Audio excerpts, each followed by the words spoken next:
नमस्कार मित्रांनो, आज 1 सप्टेंबर 2024 रविवार। आज दुपारनंतर सोयाबीनच्या दरामध्ये आपल्याला अनेक बाजार समितीमध्ये बदल पाहायला मिळाला, पण संपूर्ण महाराष्ट्रात काय मिळतोय सोयाबीनला भाव पाहूयात या व्हिडिओच्या माध्यमातून। तर शेतकरी मित्रांनो, पहिली बाजार समिती आहे गेवराई। आवक आलेली आहे 3 क्विंटलची।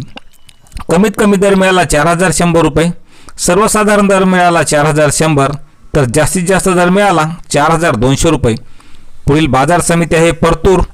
आवक आलेली आहे 6 क्विंटलची। कमीत कमी दर मिळाला 4200 रुपये, सर्वसाधारण दर मिळाला 4300 रुपये, तर जास्तीत जास्त दर मिळाला 4440 रुपये। पुढील बाजार समिती आहे दर्यापूर। आवक आलेली आहे 600 क्विंटलची। कमीत कमी दर मिळाला 3500 रुपये, सर्वसाधारण दर मिळाला 4350 रुपये, तर जास्तीचा दर मिळाला 4600 रुपये। पुढील बाजार समिती आहे देऊळगाव राजा। आवक आलेली आहे 2 क्विंटलची। कमीत कमी दर मिळाला 4200 रुपये, सर्वसाधारण दर मिळाला 4300 रुपये, तर जास्तीचा दर 4300 रुपये। पुढील बाजार समिती आहे आंबेजोगाई। आवक आलेली आहे 100 क्विंटलची।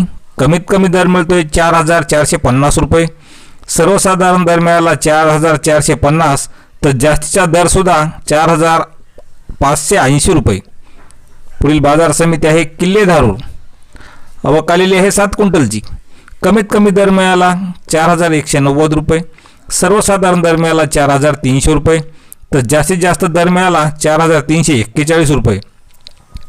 पुढील बाजार समिती आहे औराद। आवक आलेली आहे 117 क्विंटलची। कमीत कमी दर मिळाला 4520 रुपये, सर्वसाधारण दर मिळाला 4551 रुपये, तर जास्तीत जास्त दर मिळाला 4582 रुपये। आणि शेवटची बाजार समिती आहे मुखेड। आवक आहे 6 क्विंटलची। कमीत कमी दर मिळाला 4500 रुपये, सर्वसाधारण दर मिळाला 4550 रुपये, तर जास्तीत जास्त दर मिळाला 4625 रुपये। तर शेतकरी मित्रांनो, असेच प्रत्येक शेतमाल बाजारभाव पाहण्यासाठी आपल्या चॅनलला सबस्क्राईब करा। धन्यवाद।